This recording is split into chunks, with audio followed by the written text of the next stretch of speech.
Muchas gracias, muy buenos días a todos. Pues encantado de estar por acá con ustedes nuevamente. Ya se siente distinto estar por lo menos en un foro presente y poder platicar y compartir un poco de experiencia y conocimiento sobre este y otros temas que, como bien decía Paulo, este tema del talento sobrecalificado y los líderes narcisistas, pues es algo que pocas veces se trata, pocas veces se platica, pero es algo que está inminentemente hoy en las organizaciones. Y veamos, empezando y entrando en tema, entrando en calor, sabemos que lo que ha pasado en esta nueva normalidad, ¿no? Creo que hemos todos vivido en estos 18 meses ya, cuando menos, todos los cambios que hemos tenido en la parte de convivencia social, en la parte de consumo, en la parte de salud, ni se diga, nuevas formas de trabajar, nuevas formas de movernos, estos esquemas bajo los que estamos ahora precisamente para comunicarnos, para estar presentes con las marcas, con las empresas. Todo esto ha tenido un cambio en nuestra conciencia, en nuestra forma de movernos, en nuestra forma de aprender, en nuestra forma de trabajar, de alimentarnos, de mantenernos sanos. Y esto ha hecho que en las empresas los líderes hayan tenido que entender estas necesidades, hayan que entender esta nueva normalidad. ¿Para qué? Para reimaginar nuevas estrategias, para diseñar nuevos modelos operativos de negocio, porque lo importante era adaptarse lo más rápido posible a esta nueva normalidad, porque ninguna de nuestras organizaciones quería quedarse atrás en un momento de crisis como este. Entonces, hubo que tener este nuevo pensamiento para adecuarnos a estas nuevas formas de vivir, llamémosle así, en todo sentido, porque esto implica cualquier empresa de productos, de servicios que se adecuara a estas necesidades. Esto por un lado. Entonces, ¿qué provocó que hubiese una aceleración en las empresas en todo sentido? Porque entonces fue un momento en el que las empresas entraron en procesos de digitalización muy rápidamente. Las empresas se volcaron completamente hacia el trabajo remoto, al home office, que eran en muchas de las empresas, en muchos casos, no estaba ni siquiera pensado ni planificado tener un esquema como ese dentro de las organizaciones. Y por supuesto que también al pensar en estos nuevos modelos operativos, en estos nuevos procesos de producción, de comercialización, etcétera, la aceleración en la automatización. Entonces, esto ha hecho que en las empresas cambien, ¿no?, su ADN, cambien su forma de operar, cambien sus estructuras y cambie también el talento en este sentido. ¿Por qué? Porque ahí les pongo dos casos, ¿no?, de cómo las empresas se han modificado en sus accesos, en sus lobbies, en sus estacionamientos. Hoy lo vemos y lo conocemos por temas de salud, por temas de distancia, pero también todos aquellos sistemas que no implican el tocar, no implican el teclear, que impliquen reconocimiento de diferentes esquemas, ¿no?, de físicos y obviamente no de contacto.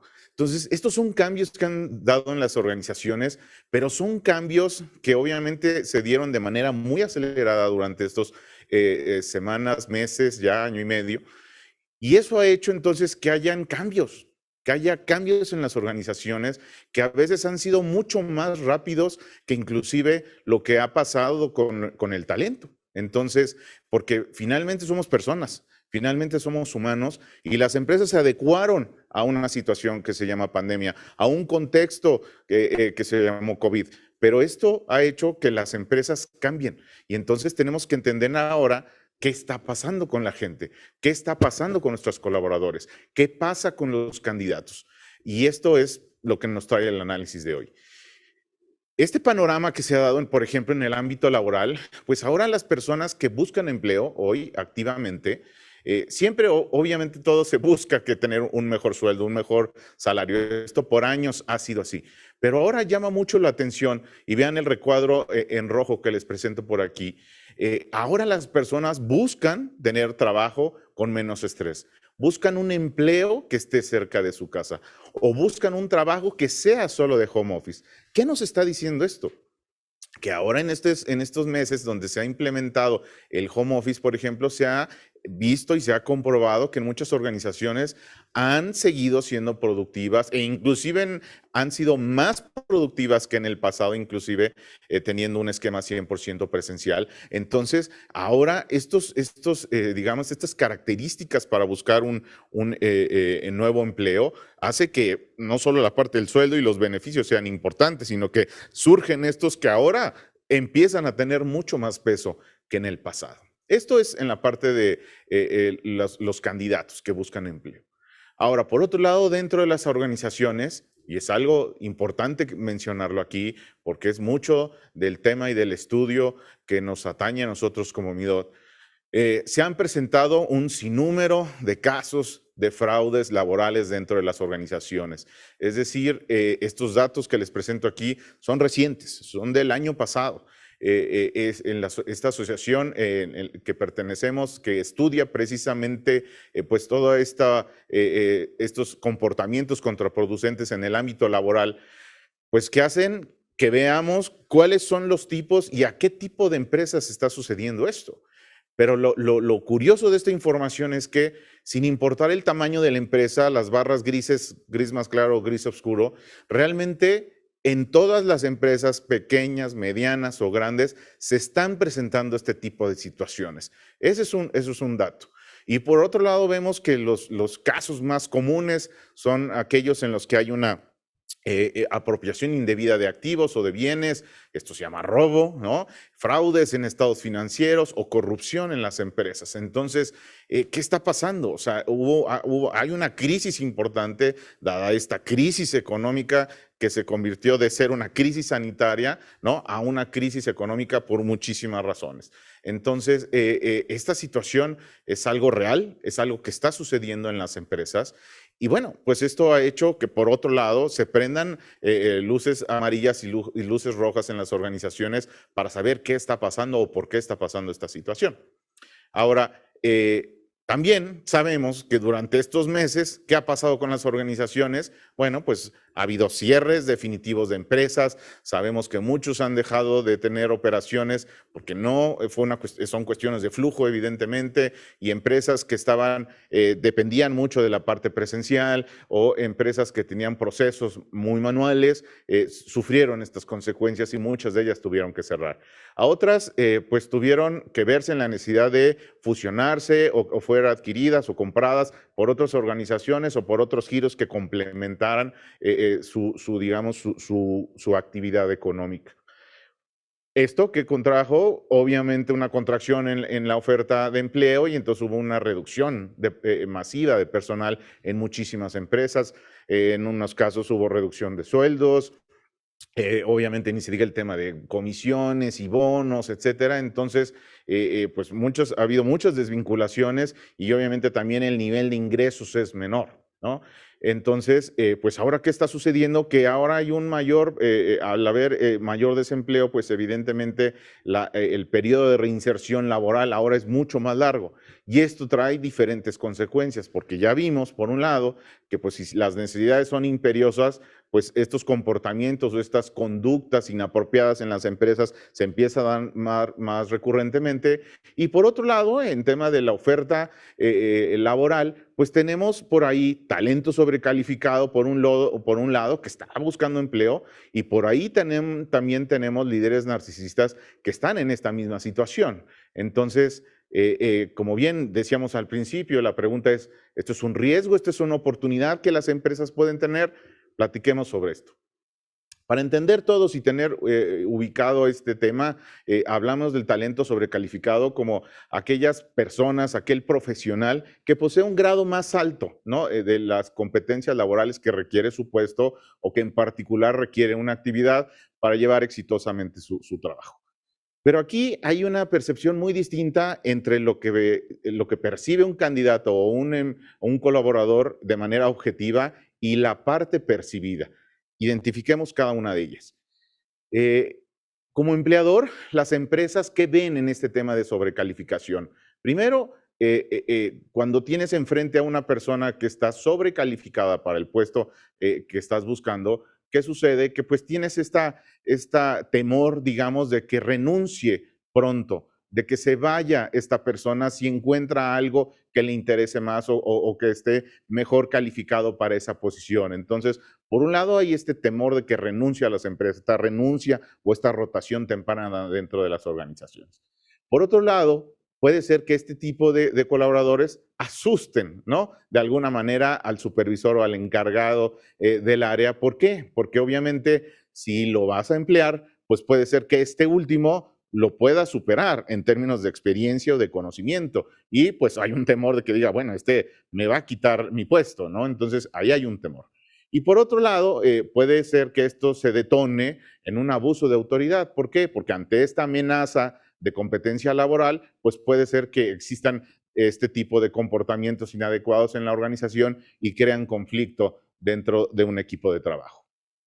Ahora, desde el punto de vista del colaborador o del candidato, lo que se percibe o lo que se siente es pues frustración, primero que nada, porque pues va a ser muy poco reconocido el que haya poco esfuerzo o poca preparación para realizar cierta actividad. Ahora, el nivel de insatisfacción que se puede presentar aquí puede llegar a ser importante, porque evidentemente, pues lo que estás haciendo no te llena, ¿no? Como colaborador o como candidato, y pues estás viendo que esto sea probable, que te distraiga y busques otro tipo de actividades, ¿no? Entonces puede haber un bajo nivel de compromiso laboral, es una realidad, porque obviamente no va a haber el mismo reto, ¿no? Que hubiese si ese puesto fuera de mayor calado, ¿no? Y entonces, pues esto crea una tensión interna, obviamente, entre subordinado, colaborador y con otros, inclusive colaboradores, porque se ve limitada, ¿no? Hay una sensación y una tensión porque, digamos, no hay un interés por seguir retándose en ese sentido. Ahora, ¿qué hacer? Ya los identificamos, ya sabemos qué son, qué hacen, veamos qué hacemos, o sea, qué hacemos en esta situación, porque son situaciones que se están dando al día de hoy por las condiciones en las que estamos. Una recomendación, la primera sería, si tenemos este tipo de casos, hay que dotar de empowerment a estas personas. ¿Por qué? Porque con ello tendrán la percepción justamente de tener una mayor confianza, de tener una percepción de mayor estatus dentro de la organización, aunque su nombre o su puesto no lo diga así. Pero cuando dotamos de mayor autonomía, en ese momento hay un sentimiento mucho mejor entre el equipo. Ahora, dos, la recomendación es fijar unas expectativas realistas. Sabemos que el puesto, la posición puede tener ciertas responsabilidades que va a asumir. Bueno, pues entonces adecuemos esas expectativas a ese puesto y evidentemente la empresa va a ganar. ¿Por qué? Porque el colaborador se va a sentir retado también en ese sentido. Y bueno, en tercer lugar, si estas habilidades adicionales que puede llegar a tener un candidato o un colaborador en ese sentido, hay que explotarlas. Ese conocimiento y esa habilidad hay que aprovecharla a motivar a otros colaboradores. Es decir, esas cualidades extra que tiene esa persona, pues hay que integrarlas a los equipos. ¿Por qué? Porque se va a ver beneficiado todo el trabajo de obviamente un área, un departamento. ¿Por qué? Porque tienes una persona que va a empujar mucho más fuerte que el resto del equipo. Y por otro lado, y no menos importante, hay que pensar cuál es el momento de esa persona en su carrera laboral. ¿Por qué? Porque hacia etapas maduras las personas valoran otros aspectos más allá del puesto, más allá de la posición, más allá inclusive de la parte económica, buscando una equidad personal, ¿no? Un equilibrio emocional y eso versus tener otro tipo de retos que podría afrontarlos a lo mejor por su conocimiento o sus habilidades, pero que en ese momento no son de su interés propiamente. Bueno, esos fueron el talento sobrecalificado. Ahora platiquemos sobre los líderes narcisistas. Este es un tema bastante controversial que en otros espacios que he tenido oportunidad de platicar sobre este tema, surgen comentarios sobre realmente son líderes, no son líderes, son personas que deberían de estar en la organización, ayudan o no a las organizaciones. Creo que justamente ese es el debate que se abre aquí con este tipo de temas. Porque una persona narcisista, un líder narcisista, son personas independientes, como lo pongo acá, pero son innovadoras y son capaces de llevar a los negocios a otro nivel. lo que hay que identificar cuando una persona o un líder narcisista puede ser contraproductivo para la organización o lo podemos encaminar o encauzar a que lleve a la organización a otro nivel, a que lo haga de manera productiva. Y veamos esto. Si hablamos de los líderes narcisistas contraproductivos, pues sabemos que son sensibles a la crítica, no les gusta recibir feedback, realmente no practican la escucha activa y siempre que hay un tema de retroalimentación, siempre se enfocan a los errores que hacen otros u otras áreas o mi jefe o etcétera, pero nunca aceptarán un error propio propiamente. Tienen falta de empatía, difícilmente se ponen en los pies de los demás, porque normalmente ven qué quieren y cómo es lo que quieren para lo que ellos creen que es lo mejor para su vida, para su carrera, para su grupo, ¿no? No les gusta asumir responsabilidades que creen que es una decisión equivocada o que no están convencidos de cuál es la decisión o cuál es el objetivo. Entonces va a ser muy difícil llevar a este tipo de personas a objetivos o a posiciones dentro de la organización de las cuales si no están convencidas no lo van a hacer.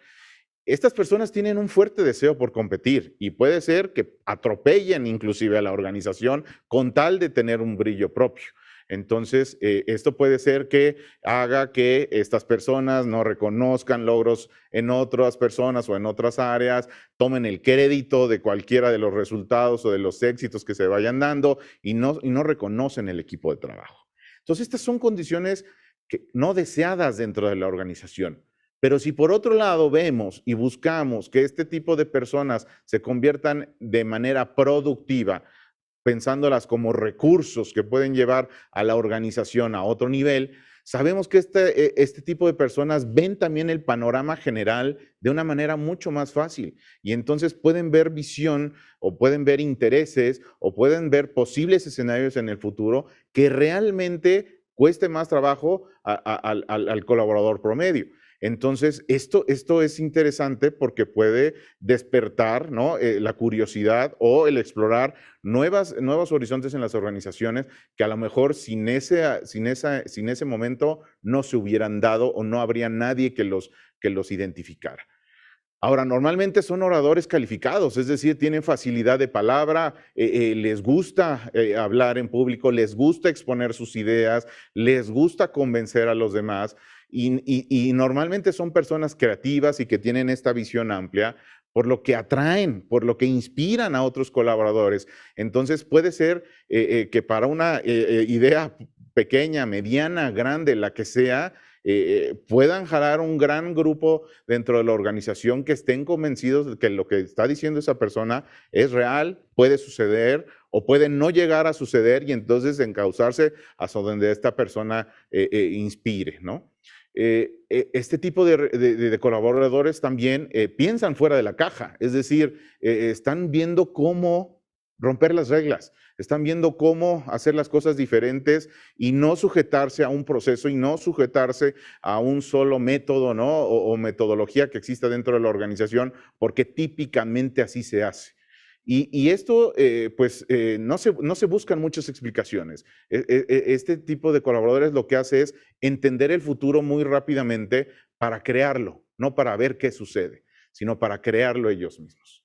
Entonces, si ya vimos identificamos estas características de estas personas, creo que es muy importante otra vez, ¿qué hacemos? ¿Cómo los canalizamos? ¿Cómo los encauzamos de manera positiva? Primero, la cultura organizacional, y ya lo escuchábamos en la sesión anterior, es muy importante que se propicie y se dé a conocer una cultura de ética, una cultura de respeto, una cultura de integridad en las organizaciones y en los equipos de trabajo, para que este tipo de personas identifiquen bajo qué marco la empresa le gusta trabajar y hay una satisfacción en general por apegarse a este tipo de cultura.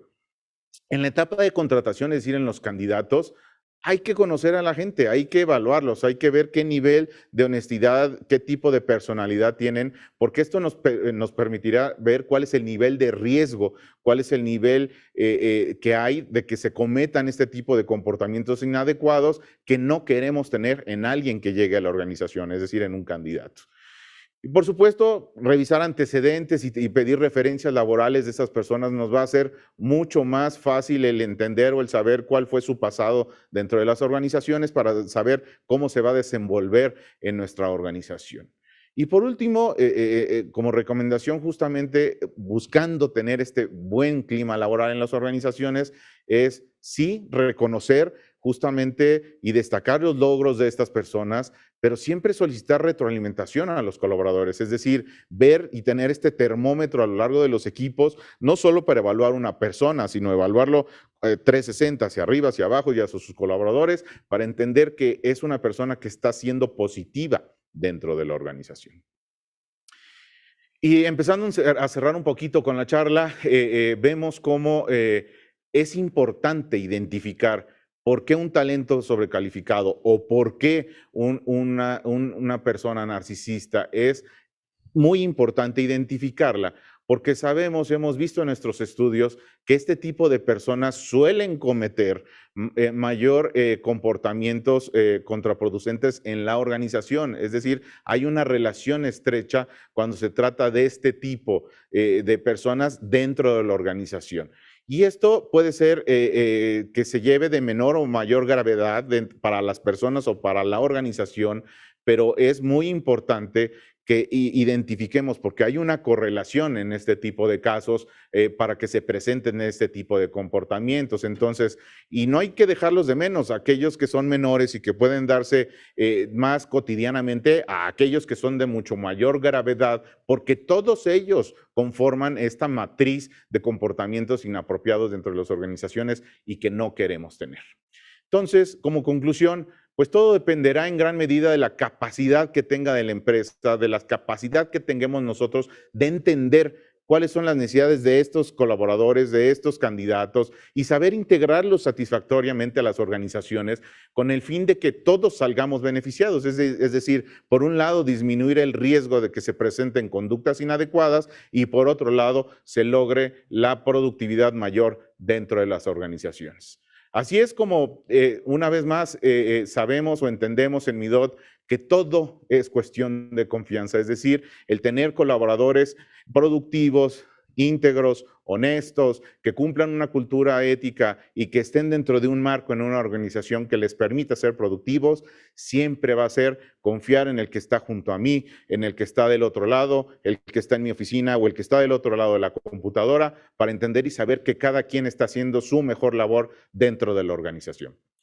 Así que con esto termino mi charla para pasar al esquema de preguntas y respuestas. Muchísimas gracias.